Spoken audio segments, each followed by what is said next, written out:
Good evening. You're on mute.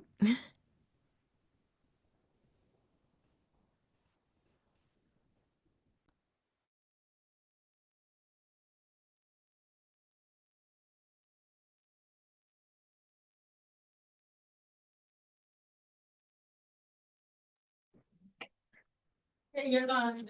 Okay, thank you. Good evening, Mount Vernon. Welcome to the February 5th, 2025 meeting of the Mount Vernon Charter Review Commission.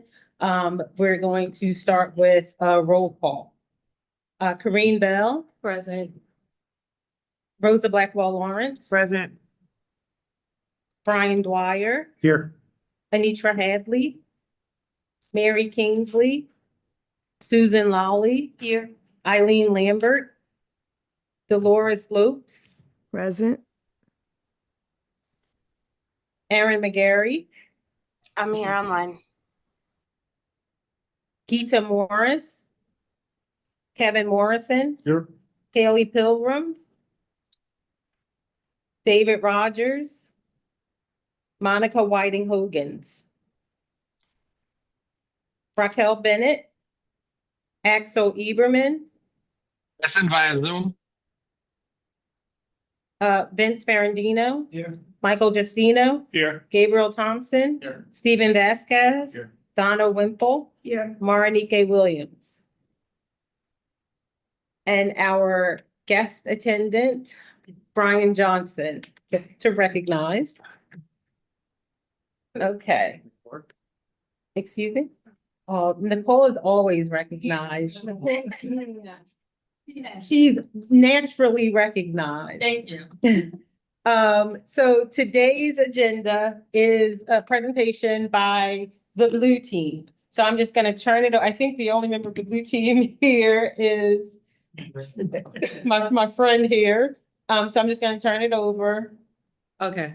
Monica says she's walking in. Good greetings and salutations, everyone. So there were a couple of follow-ups that the blue team had, and today I am going to present two of the three findings that we had. What I would ask you, everyone, to do is let me read it.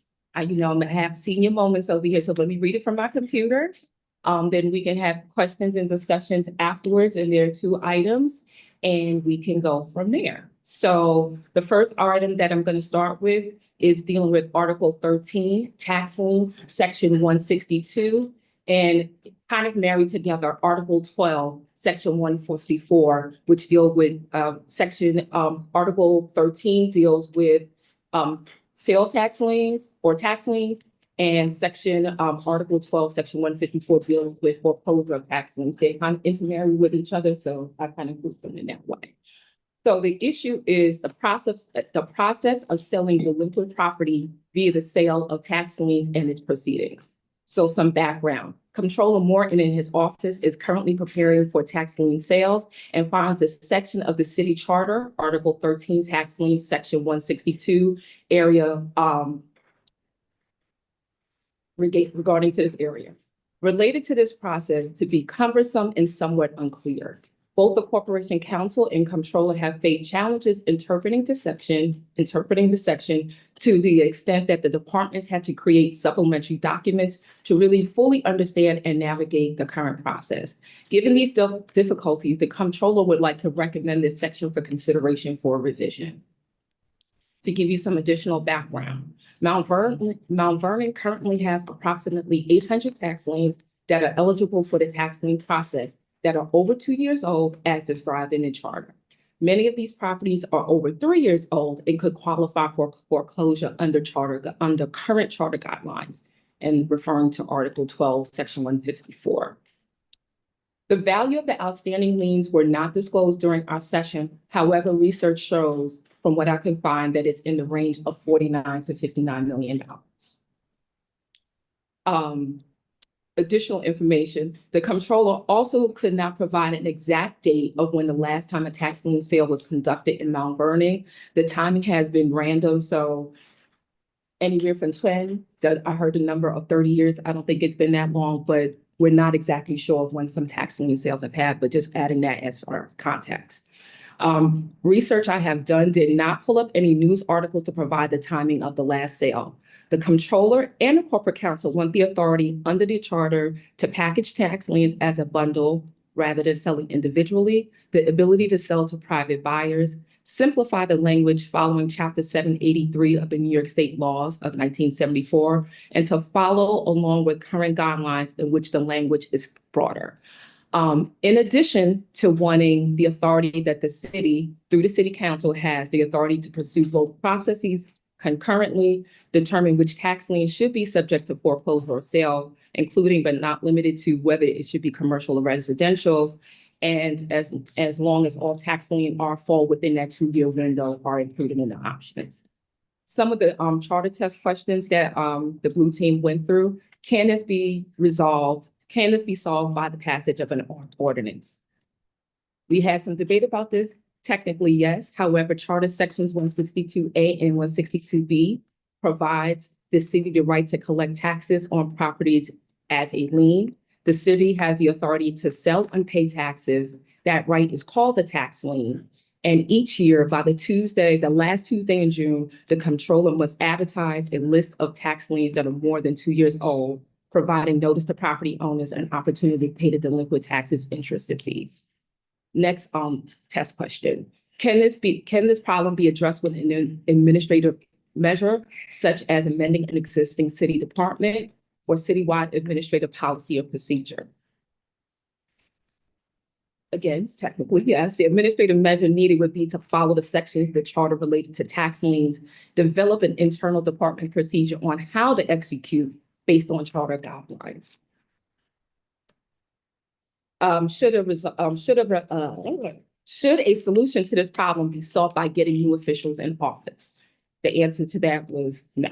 We didn't need to do that. Might state legislation address this problem more effectively than a change to the local charter? No. The state guidelines are broader than Mount Vernon. Our current charter provides more granular detail on how to achieve the tax lien sales after 2 years of delinquency, foreclosure after 3 years if the tax lien goes unsolved. And I mentioned throughout, so I will not mention the relevant charter and code sections. As I mentioned, that is Article 12 and 13 in the sections listed below. The analysis that we've done is that the change is in line, that what they're proposing is in line with other municipalities have currently. I believe New Rochelle follows the same, follows the New York State Chapter 783 currently. However, the root of the issue is how to achieve this in prior administrators not following the current process, leaving the city in a difficult situation. And then we just talked about tax lien sales are a big source of revenue for many municipalities. I talked about the current values of the current tax liens, which is in the range of the $49 to $59 million, and would be a significant tax boost to the city to close the nearly $70 million gap in the proposed budget for this year. We talked about some of the pros and cons. I mentioned probably one of the biggest ones in terms of the analysis as well is revenue, but some additional pros, or how you can see this, is interest payments. Investors also invest in tax liens, and they earn interest payments from homeowners who pay their taxes. So you can get into a situation where an investor buys it, they're not very savvy, the home falls into disrepair, and then leading the city with even more troubles and burdens. Some additional cons: municipalities lose flexibility to help owners avoid losing their property or acquire vacant properties.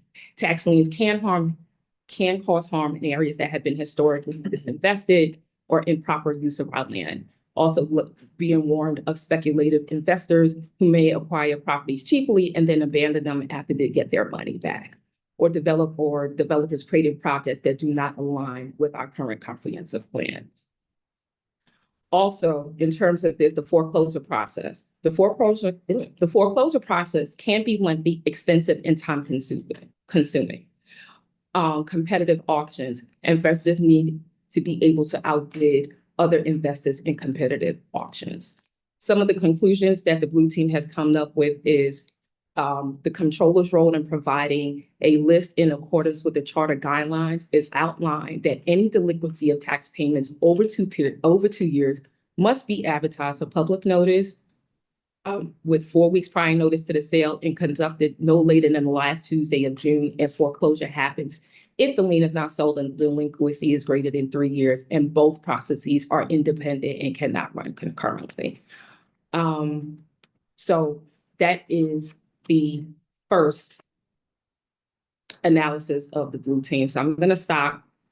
I'll let us open the floor up if there are any questions, thoughts, concerns. I just want to clarify some of the sections, because you were saying the sections, but I just want people to understand where things actually are in the charter.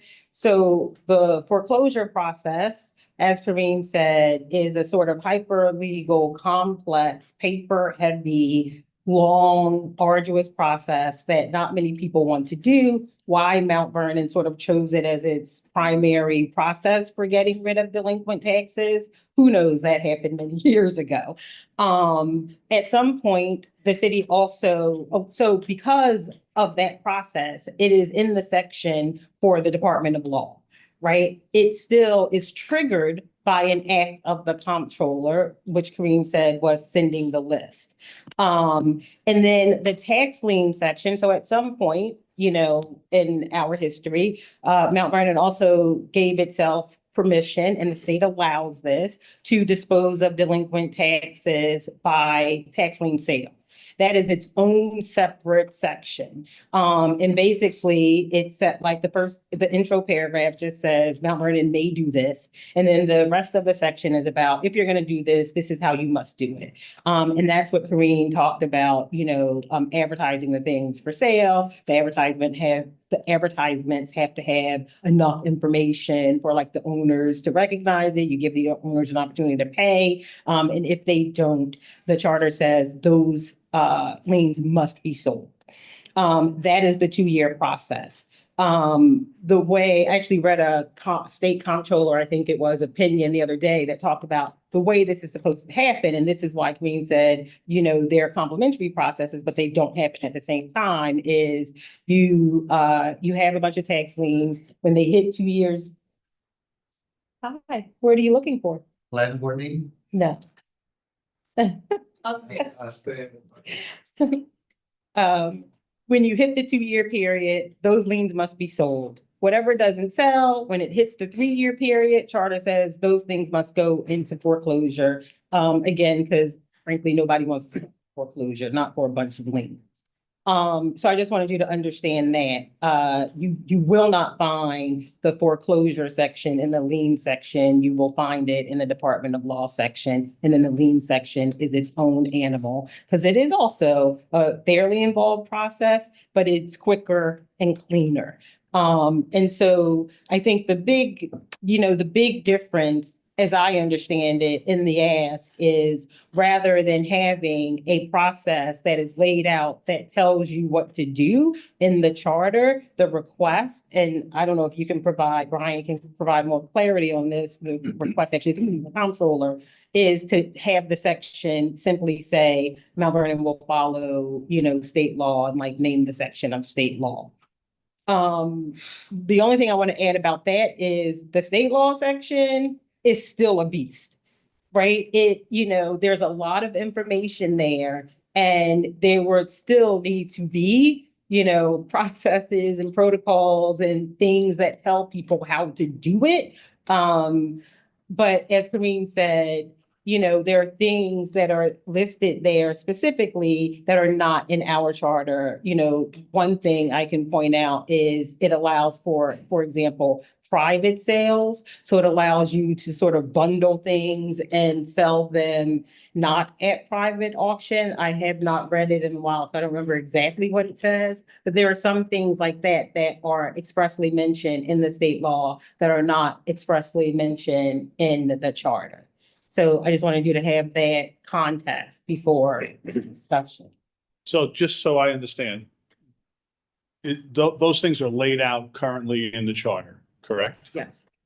But they haven't really been No. followed. So, and going back to your point, and The challenge is that we have all of these liens, 800, and because the process has not been followed, not just by this administrator, Right. it's been prior administration, Right. so no blame to anyone. It's just, Yep. it's not been administered. And because of that, we are now on the bag for a lot of liens, and we're trying to figure out a way to dispose of it, especially with the cash crunch that the city is currently in. Valuation is the dollar values that I gave. So if we were successful in all 800, we would not, if we were to clean this up, this process would go back to what it should be, is that anything over 2 years, it goes through the process. We could do the lien, we could do it once a year or as frequently as we deem. I think it says that. But hold on, I just want to say it's important to understand though, that this change would not help what's happening now. Right? Like this change doesn't happen, still has to go back, has to be voted on. Who knows if people want this change? And then it would not kick in, right, until, sometime in the future. So in my view, what has to happen now is what is in the charter.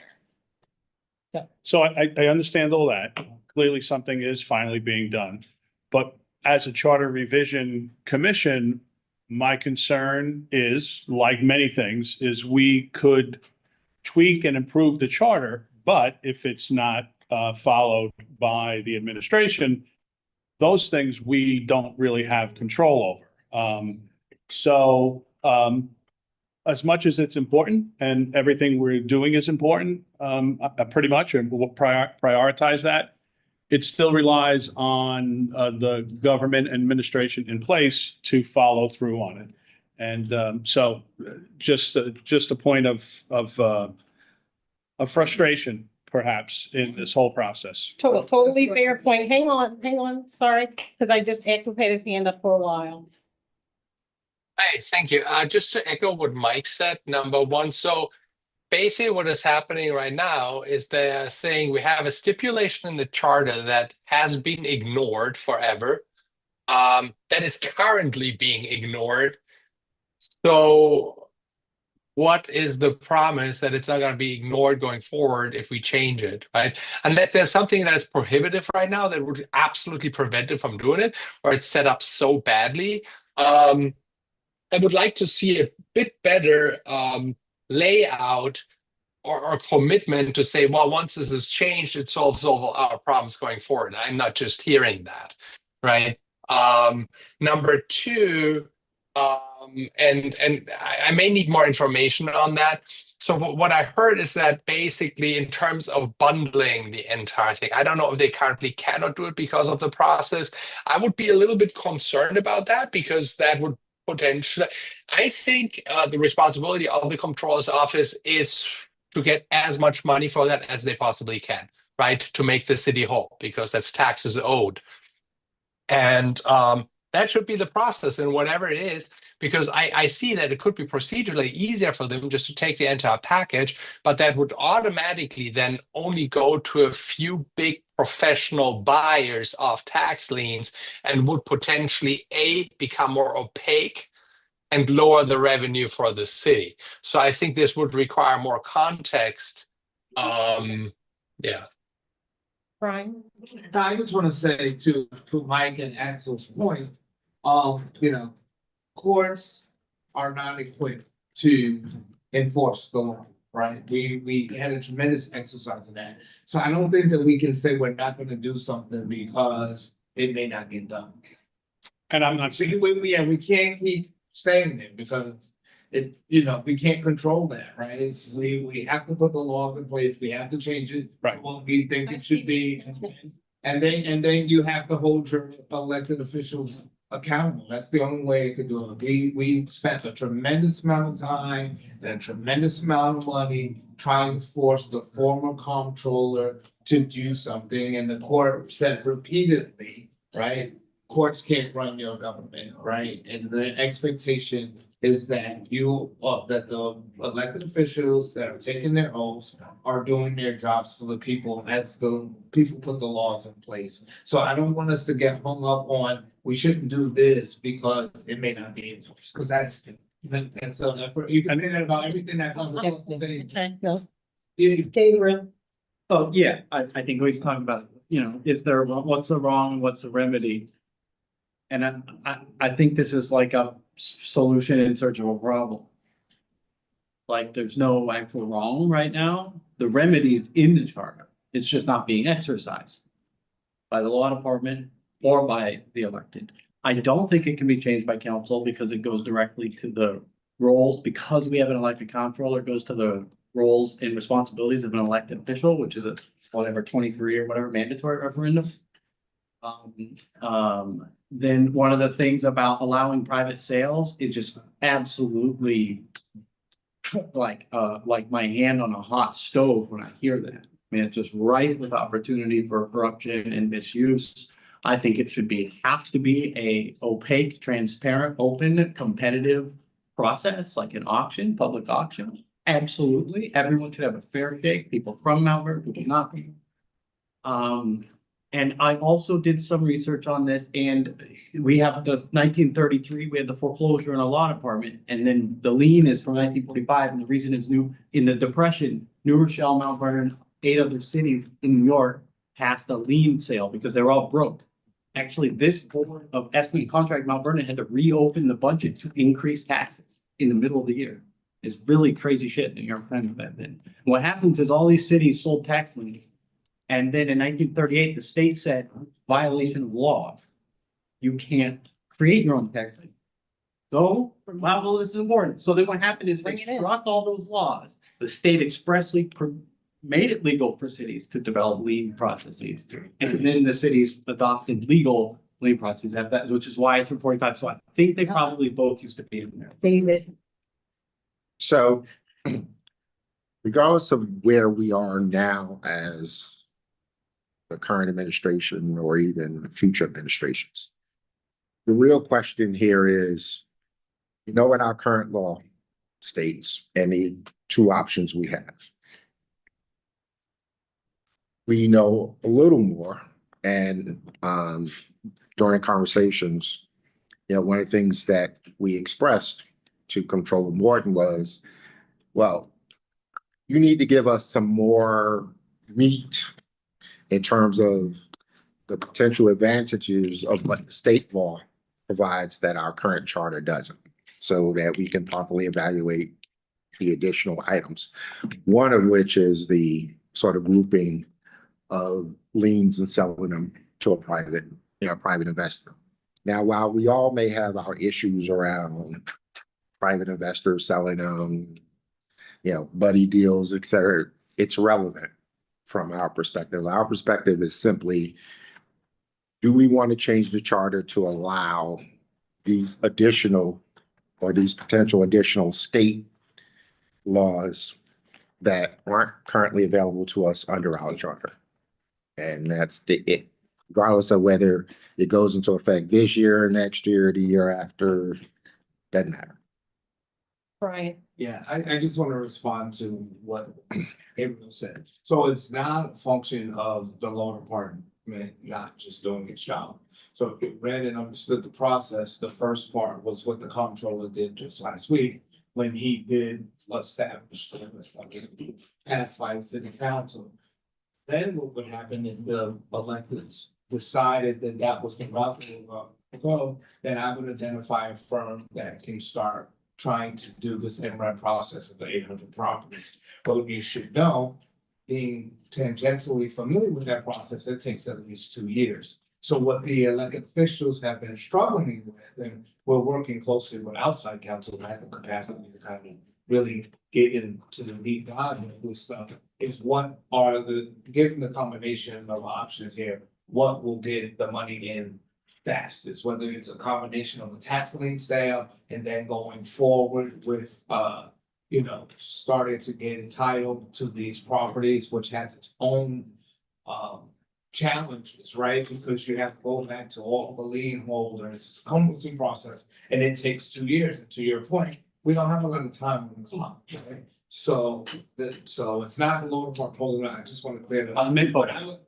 Well, it's not the law department clearing it up. I'm just telling you that, right? We're at a point where the elected officials are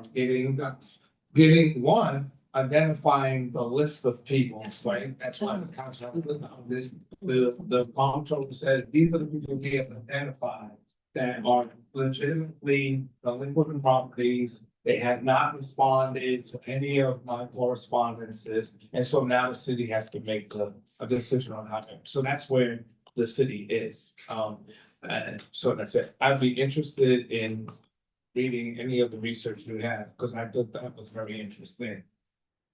Did you? Yeah, I mean, it's just, I get all that. There's stuff going on now. We're not, as you said, we're not fixing that. Right. What I'm missing is what does a charter revision get us in the future? And And that was my point. That's, And that, I made, I get all the noise. There's, Right. you guys are trying, so there's, followed it for years, Right. whatever. right, none of that It's matters. simpler. It's an easier process to follow. I think it's Is it- twofold. So again, this is really brought up because the controller, asked to have another meeting with us and to respect to just say, let's do some research and then bring it to the group. Again, as a charter revision, that's what we're here to do. Do we feel that what is in the currently is sufficient to get us out of this? If everything was working perfectly with this current process and the charter work, that's up to you all to decide. I have my opinion, but everybody else has theirs. If it doesn't, then do we want to move to the state process that will help? It's not going to do anything within the current year or two. So the question is, do we want to take our very valuable time and resources to pursue this? Or do we now that because the process has restarted and hopefully in a year or whatever it is that this goes away and this becomes a non-starter? So that's really just where we are. But this was food for thought. So this is really good conversation.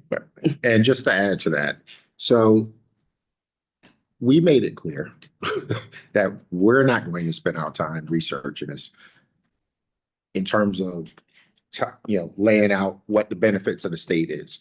What we've asked the comptroller to do is, look, since you guys are already looking into this, one of the things they quickly identified was the ability to, do a group mortgages and then sell it to a private sale. So that was one option they've already identified. So that's not currently in. That's an option we currently don't have. So fine. Something like that for us to consider, that's one option. What we've asked them to do is to go back and do some more research and see if there's other options under state that we currently don't have. And then we can actually look at it and evaluate the big picture. Now, once again, this absolutely has nothing to do with fixing our current problem. Yep. Even if we have everything in place, will it fix it? Maybe not. But not our concern. Okay, so As a commission. I'm going to close the loop on that one. And I'm going to move on to the second item that the Blue Team created an issue template for, and that is around the annual estimate process.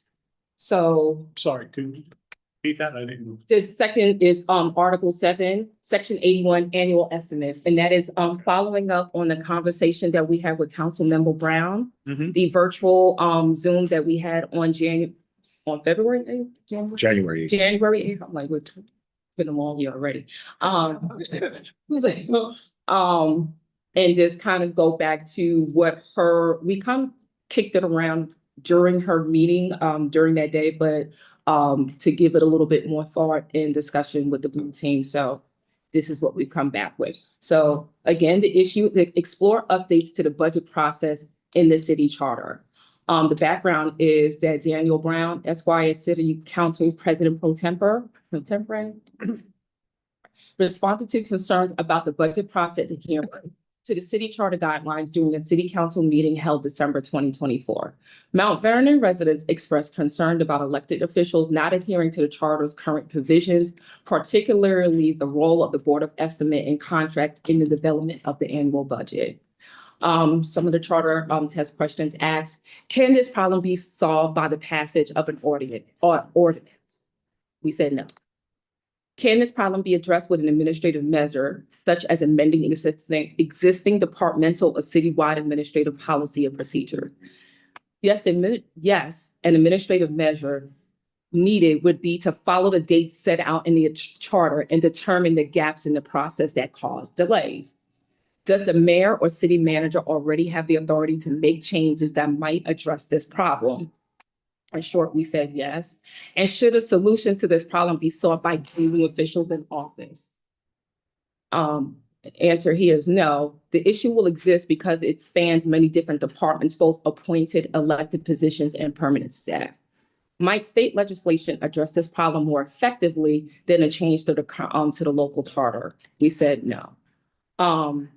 If you want more detail about it, it is in Article 7, Section 81, annual estimates. And it just gives kind of like, I'm not going to read the whole thing, but it kind of gives background by November 23rd at the latest. If that date is on a weekend or a legal holiday, then it must be the next business day. The Board of Estimate and Contract must finalize and approve a detailed written statement outlining the projected revenues and expenditures for the city for the upcoming fiscal year. The statement will be referred to as the annual estimate. Before the board adopts the annual estimate, it must hold a public hearing to allow anyone interested in it to express their concerns.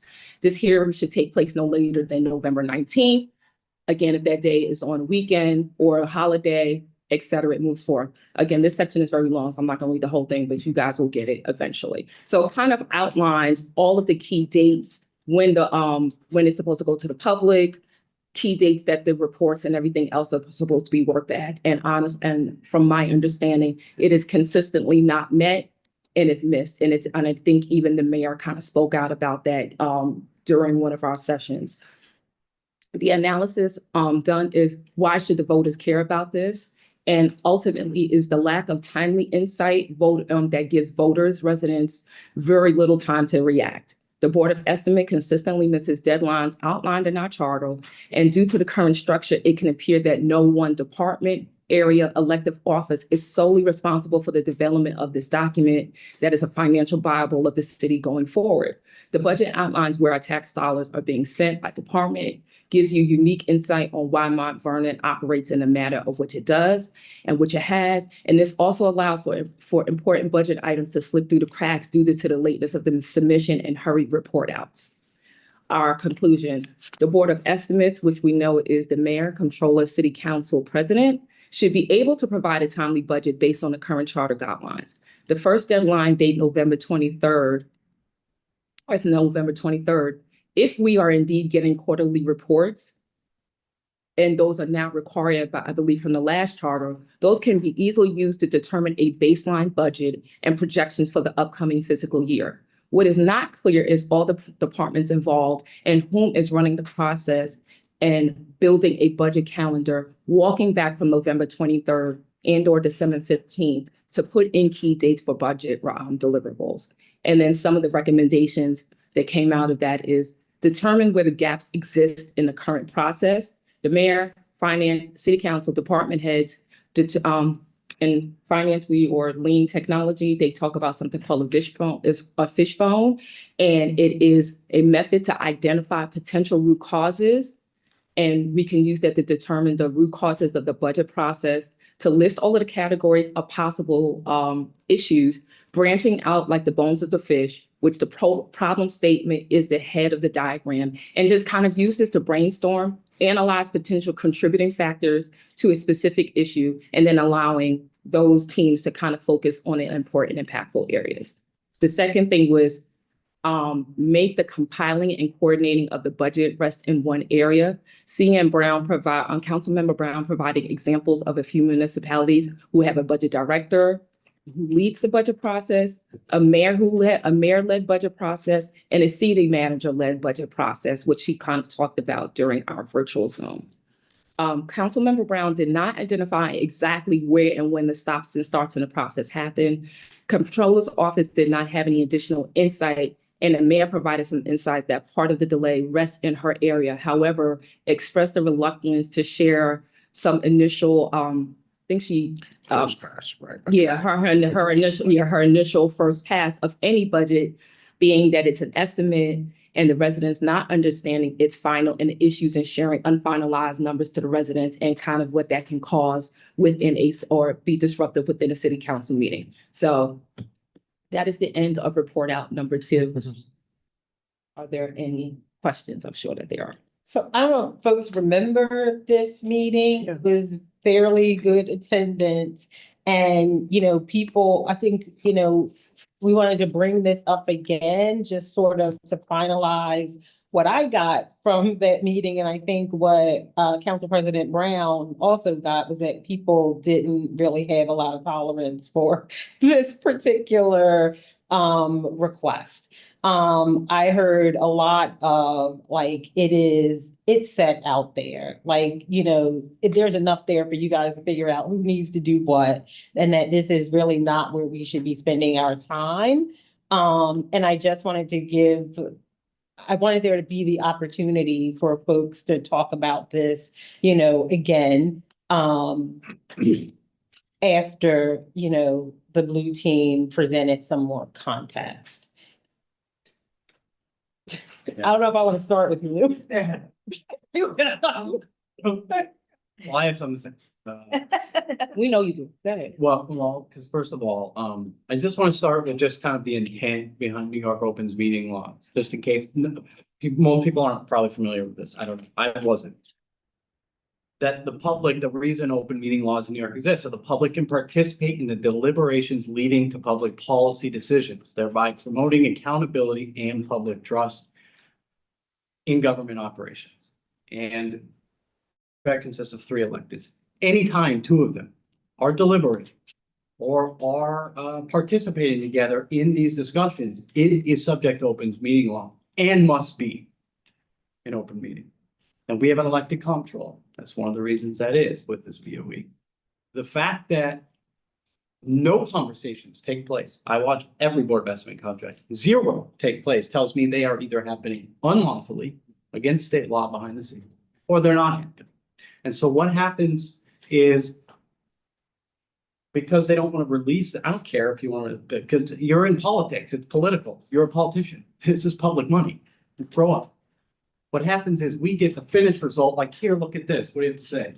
And there's no trust, like it talks about, there's no trust, and there's not a lot of accountability because there's not a lot of openness.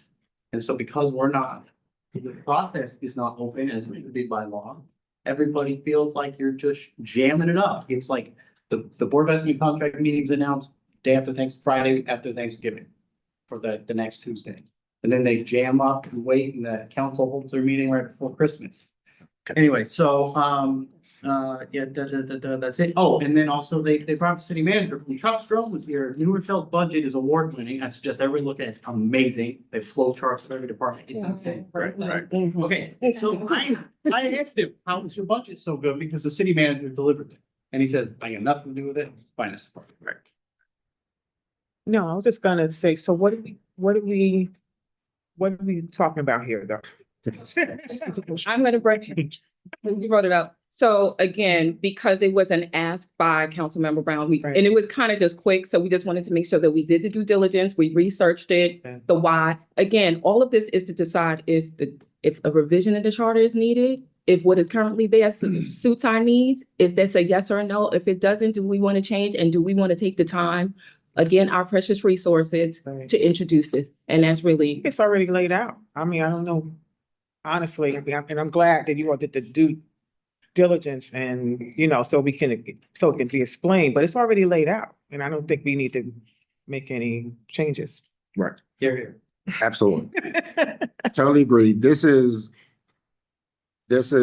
something that the elected officials and appointed and employees or whatever in the various departments need to get together amongst themselves, say, you will do this part, deliver it to me by this date, then I can do my part. Charter. Exactly. Like I said, back, there's nothing that we can put in the charter that would improve this because it's a process issue. So I do have just one question. I know that I thought one of the issues brought up by some of the elected was the timing for the budget, and I didn't hear you speak to that. And I'm wondering, relative to moving it to, a June timeframe instead of end of year, was that looked at? it was not looked at. And one of the things that I said is that we don't even know where the process gaps are. So it's kind of a little hard for us to analyze because I haven't seen a budget calendar. Like, I work in budget and finance, so we do our budget in November. I start in June. I'm working on it for 4 months and I have a calendar down to the date or when I need to. So that wasn't even No. produced. So we're saying November 23rd, but we don't really know. And I think this was mentioned before. Where are the process gaps? I think the mayor had mentioned at one point in time, she's like, some of it is hung up with her. The comptroller mentioned is some of the hung, and I think there is in the word I like to use with my staff is whose throat am I gonna choke? You don't know. Wow. I just want to. You don't work for her. I just want to mention one thing. The thing brought up was, when they got the state numbers. And I think we ended up moving Right. off of that because we realized that when they were saying they got the state numbers, no, Actually, Can I also? no, Brian. So, yeah, I mean, I appreciate the readout and research on all this, and I mean, I think we agree. I mean, the fact you're mentioning fishbone diagrams, like, that's awesome. There should be a mechanism in city government to do process reviews and look at their own compliance and everything. I think we have other proposals that might help this better. right. Chief administrative officer, inspector general doing audits. I think we have other things that could help fix this problem and might be a better use for our time. I just have two very fast points. The comptroller did come to the council meeting and he was talking and then he said, it's not the timing. We need to work together better. So that question was answered on the record. Oh, and by the way, there's a budget analyst in the budget. It's just not funded. No, very good. Was, Nope, that's it. No, that's it. okay. We're good. So you saw my email had said there were 3 issues, we're needing to postpone one. Yes. The third one, is the requirement for mandatory referendum. I explained this before, we all know mandatory referendum basically means public votes. So requirement of a mandatory referendum for the city to blow the 2% state tax cap when they're raising taxes. So, that's a sexy one. So we definitely want to get the write-up done on that and, have a discussion about it. I don't know if anyone has any preliminary things to say about it. If not, we will, wait for the write-up that Green will get somebody else to do. And we'll talk about it at probably the next meeting. So that was really all that was on the agenda. I would like to request a volunteer for someone to take over from me the consolidating the changes that people submitted to me on the charter section rewrite, because I'm out of time. I don't know when I'm gonna get to it. Don't everybody say yes. Tell I can do that. Thank you.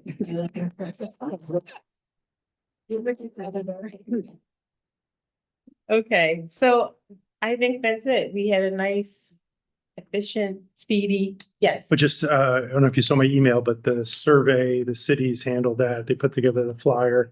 When are they gonna email me? It's on social media for the city already. I think Stephen was adding it to our accounts, but Okay. then also, it's going to be on a weekly email cadence. It was supposed to come out today. I didn't see it, but, Okay, yeah, I have. and then it'll be part of the mayor's weekly update as well. Oh. So we get more circulation. So, I spoke to the school board last night. And they're also gonna put it on their website. They're requesting permission to put it on their website. I hope that happens. And Matt Leininger, you all remember him. He zoomed in and presented some of the results, which, we thought maybe if people see, the result, it'll make them, want to do the survey more. I think it was like close to how many? It was like 140, he said. It was very small on the screen up there. He said we needed more young people. It was mostly 50, 60, 70. More young. No, No, I mean like, let's be real, no. More young people. younger. But also, the South Side was very grossly underrepresented.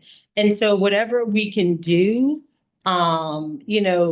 Brian can, I think you did send around the flyers, right? If not, can you send around the Sure. flyers, there's a QR code, so the city put the flyers together, they're actually really nice. They have a QR code at the bottom.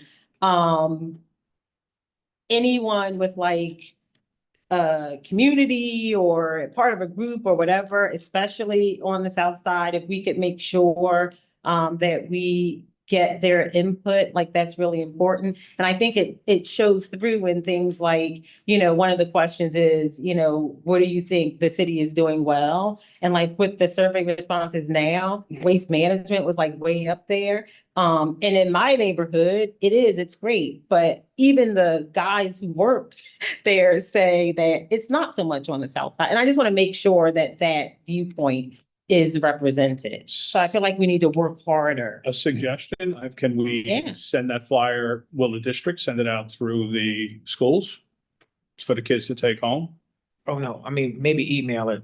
They can, Well, however. can they email it to the Can parents? ask.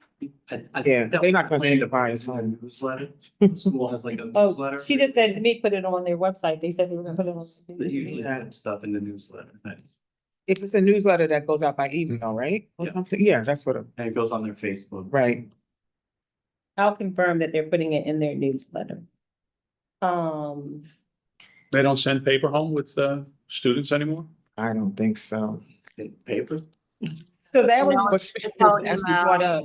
Like I it. have a That was, yeah, question. that's what I wanted to mention. So that was brought up. Hang on one second. I just want to say what was brought up. So it was more young people, South Side underrepresented. But then also the school board president brought up the fact that we have a lot of some elderly people and other people who don't have access to electronics. And they asked whether we could print up copies. This was gonna be my question to you, whether we could print copies to actually give to people. You're saying no. We are gonna push sustainability as Damn. as being that paper. All right. There first. Who was there? Hi, Erin. Hi, sorry. I just had a question. You know how we get the emails? Maybe there's regulations and we can't, but can it be included in the emails that the city council send out and the mayor's office send out that have all of the advertisements about the programming that's coming up for the community? And then the second question was, can we get a flyer that we could drop off at the Dole Center, which I'm happy to do. Okay, Or Brian said Brian said that what you just described is what's coming. So that's gonna happen. It's on our website. It's gonna go out in the email blast. It's gonna be in the mayor updates. I've suggested that it goes in the council updates as well. It's there. It's a QR code. We'll print one and strategically place it around where you could just take a picture. Most seniors have cell phones. Did you hear that, Erin? Did she hear? I don't know if she can hear me. She said yes. Okay. I can hear you, yeah. Yeah. That's no problem. I was also thinking the community health clinic that's next to the Dole Center might be a great place. So I'm happy to bring them over.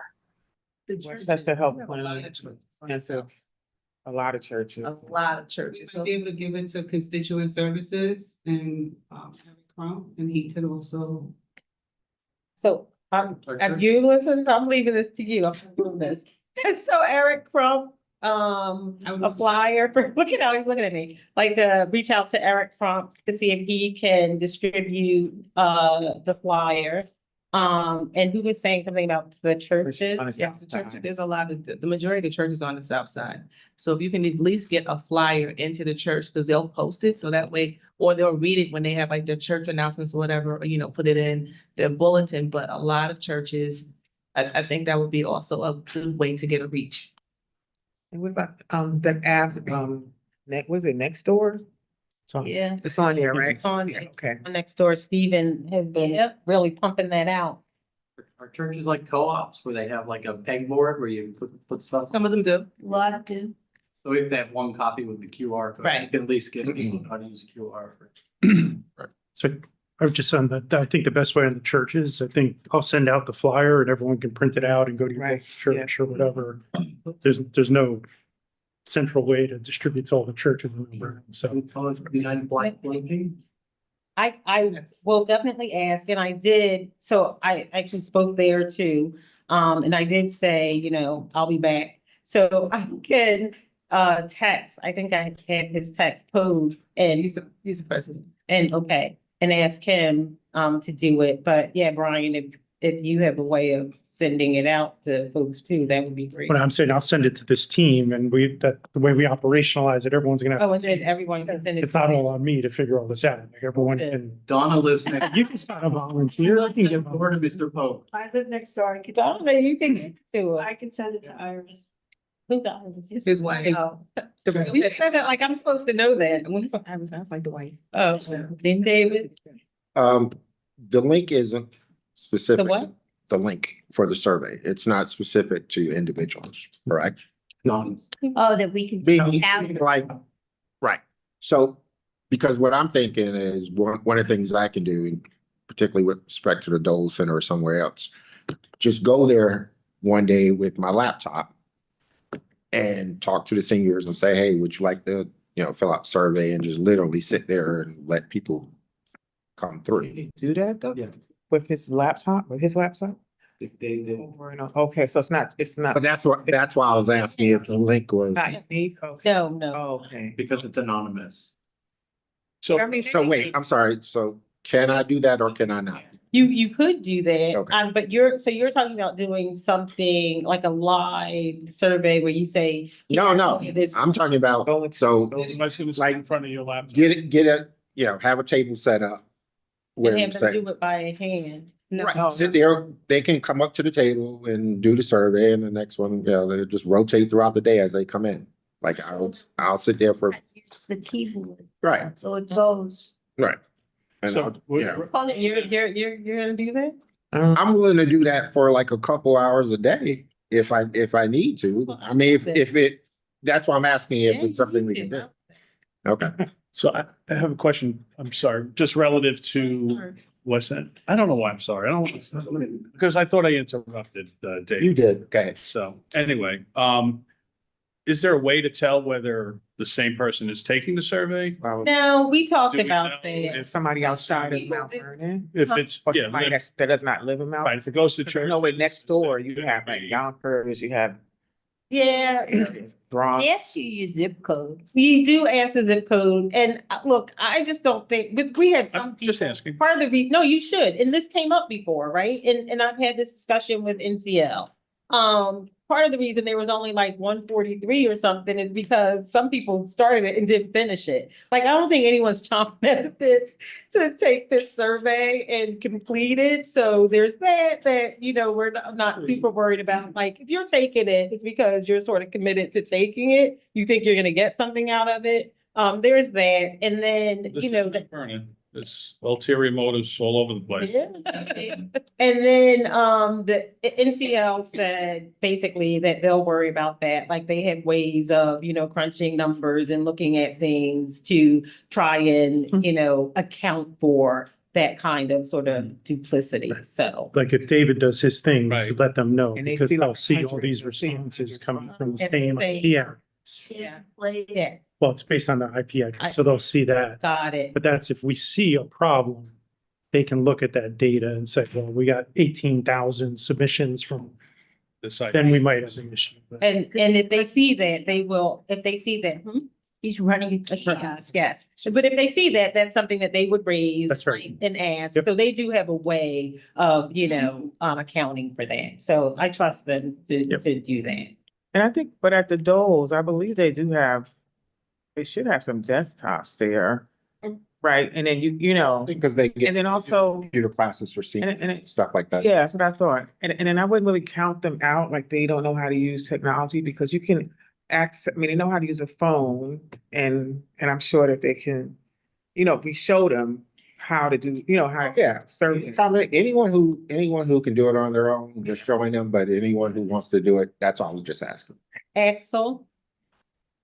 Thank you. Just for the Dole Center, just be aware, I don't know exactly what it is logging, if it's leaving a cookie or logging the IP address, but if you try to take it multiple times, it will basically say you can't, you already have taken it. So you may either have to use an How do you know anonymous that? browser, How do you know? because Probably try it. because it's a problem with surveys. So you should test it beforehand, right? Because so you don't schlep the Dole Center and realize it doesn't work. And the second is in terms of the churches, right? I mean, they are, I don't know and how far they're open to it, but they usually let people come and speak, right? Especially if this is a nonpartisan community improvement endeavor, which may be much more effective, especially for the larger churches. Instead of just pinning something on the wall, go in there, speak for 5 minutes and say, by the way, on your way out, we're going to give you, or we're going to provide the page with the QR code, whatever it may be. So they allow you to do that. It's much more than just pinning it on a wall somewhere, right? If you No, I actually think talk we to were contemplating more than pinning it on the wall, like talking to Pogue and asking him to say, hey, the Charter Commission has this survey, it's out there, can you Yeah. please take it? Not just well, pinning it. but the point is, like, you can go in and talk like right before the service, right? And don't forget the mosque. If you go to the mosque in Mount Vernon, they are stock full and they have the best samosas I've ever eaten outside of India. And we also have a synagogue, right? So, Where? and if you ask them, usually they allow you to speak for a couple of minutes, and it's very effective because it's Are a you different face. volunteering? Sounds No. like. I'm volunteering you. Volunteer. I think you'd be great in the synagogue. But it's like, I mean, we could even just like start basically with anybody who is on the commission and advisory board, right? I mean, a lot of them, I suppose, are going to church, and maybe we can volunteer them just to speak to the congregation if they're going anyway. Anything else? I guess the only last thing is wherever any of us go, if we're pushing the survey out to any particular party, if you can just keep a list so we know. For the report? Right. It's that group. Brian sends it out, right? We can send out the link to different people. Yeah, everyone already has the link. What I'm gonna send is the flyers that the city communications team put together. Okay. So it just looks pretty there, and there's a code on there to make it easier. Does it have the code and does it have not only a QR code, but also a website You're link? talking over Gita. Oh, sorry. I'm sorry. So, We're asking. this. Yeah. said, oh, speak to the Westchester community folks there at the, Even I can barely hear. you can't hear me? The health center. I can speak to the people there, then they mass send it out, and they fill it out themselves, and say, that's a big population on the south side. And a lot of people who work there live there. Give the group And up. yes. Send it out. Okay, so you'll get it from David, Right. I mean, from David, yes, from Brian, and definitely, but as David said, just keep it up, yeah. Does it have, in addition to the QR code, does it have the website actually spelled out on the Yep. flyer? I think it's just a QR code, It's just isn't it? QR code. Yeah, because that's something. For whatever reason, I can't zoom in on it. I right now on think my it's phone. because it's really long and no one's expecting folks to type it in. So. You can't just Can click you- on it. I mean, There's- but you there's do. no- it on the You QR You can't, and- Mike? No, I'm not talking about on the flyer. I'm talking about if the flyer comes out electronically. So if I receive flyer via email, Mhm. there isn't a click. I can't click minus QR code. I can't click on the hyperlink It should be. to go to it because you can't read a There's QR not on the code from your phone. phone when it's already on your phone. Flyer. It is just a flyer. It's not a live posting on the Yeah. website. So you would have to type that in, but they do Or you have. can the copy, QR code. you can copy and paste it. Created that document. Right, but that's the problem. You can't read a QR code from your phone with your phone. So Put the picture up. no. If the flyer comes through on your phone read it on with the your phone. QR code, Oh, here we go. okay. So the communications group Yeah. should be able to embed a hyperlink in that PDF document. Love the word should. I will ask them. Well, it's very simple. So there's no doubt that they can do it. They think they just would need to be, and it doesn't even have to be the actual, the address could be embedded in something that says, But that's. click here for website, or click here. Click here to take survey, right? Bitly, which is. Okay, I don't know that terminology. You up, mate, you win that. But if you do that, and then we can get that, I mean, I can send that out to 600-700 people in the FNA, Fleetwood Neighborhood Association. And then when they get it, they can click through it, Right. so. It's already been out. What? We already sent it. FNA already sent it out. So with the, I don't even know, Came with the link. oh, it did come with the, forget that, we're okay. In the email that I sent, I put, the link was in. Oh, okay, then that's what we. That's what you use. Yeah. Let's just say one thing, that with any email, your phone, anywhere, you can highlight text Yeah. and Copy make it a and paste. hyperlink and give the address. You can do that in any PDF document. It just make it, so it says click here and you make the text blue or something, or Right. maybe when they don't change the colors. All right. Mhm. Okay, yeah. Yes, that's all I'm asking, if that can be done. All right, so Nicole, are you asking me? Am I asking one? So who were you? No, he was asking if the lady is active, and yes, it is active in the. Oh, okay. I thought you said I can ask them to do that. Oh, it is. You could change the flyer to make. No, the flyer you can't do. That's what I was saying, the flyer, no, with the. No, because it's just a sheet of paper, Okay. It would have to be the PDF. Okay. All right, so, all right, wait, so Brian's gonna send it around to everyone. We got the Hope Center, we got other people who are going to shoot and send it out to, yes. All right, so, and hopefully, yes. To talk to our social media strategy, you might help get a younger audience. Adding one. TikTok. They live You, on TikTok. that's all you, I couldn't figure it out. Them kids live on TikTok. So, just, we're about to close, but just before I do just want to say thank you to Stephen and Brian, who have been, Stephen especially, because he created, the websites. He's been populating them. We're getting meeting invites for tonight that made Corrine all nervous. So like, seriously, thank you for taking that on, because that is work. So, thank you. Thank you. Anything else? Sure. Oh, I thought you had all right, meeting adjourned. You're here.